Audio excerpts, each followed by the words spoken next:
Les squats sont devenus l'un des exercices préférés de nombreux athlètes, aussi bien pour renforcer et tonifier les jambes que pour augmenter les muscles fessiers.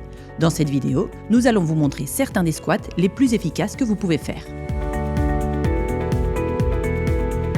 Selon le type de squat que vous faites, vous pouvez vous concentrer davantage sur vos quadriceps, vos ischio-jambiers ou vos muscles fessiers entre autres. Par conséquent, la première chose à faire est de déterminer le groupe musculaire que vous souhaitez cibler avec cet exercice.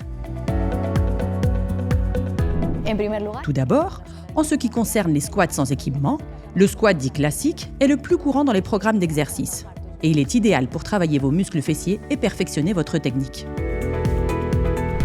Pour activer davantage vos muscles fessiers, vous pouvez effectuer le squat profond.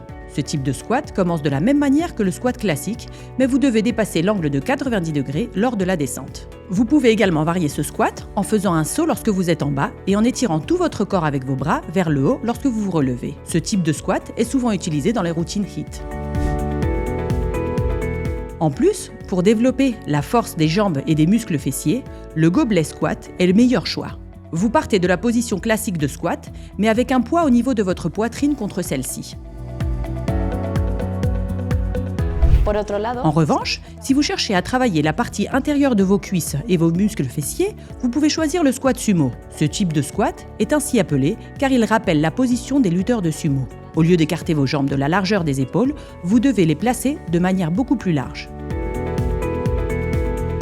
Au fur et à mesure que vous gagnez de l'expérience dans l'exécution de l'exercice, vous pouvez faire des squats qui se concentrent sur une seule jambe. Cela fait travailler le bas de votre corps plus efficacement. Ce type de squat est appelé squat bulgare. Les types de squats dont nous vous avons parlé jusqu'à présent ont été effectués avec des poids libres, mais il n'en est pas toujours ainsi. Vous pouvez aussi les faire sur une machine. Le hack squat, ou flexion des jambes, est l'un des squats les plus recommandés à exercer sur une machine. La machine de hack squat est parfaite pour les débutants comme pour les experts, car vous pouvez déplacer des poids beaucoup plus lourds que ceux utilisés dans le squat à poids libre. Enfin, nous allons vous parler des erreurs de squat les plus fréquentes. Il est important de les garder à l'esprit pour éviter des blessures.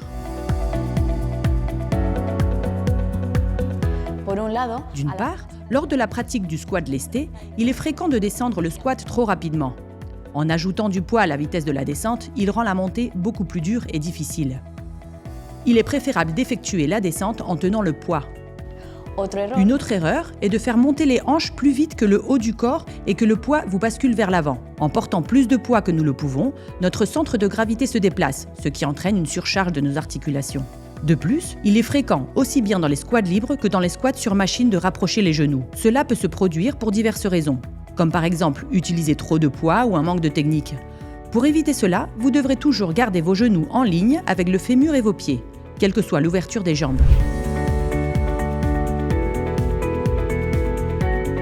Maintenant que vous connaissez les différents types de squats et les erreurs les plus courantes, rappelez-vous que vous trouverez le meilleur équipement pour vos entraînements chez Fitness Digital. Appelez-nous, nous nous ferons un plaisir de vous conseiller.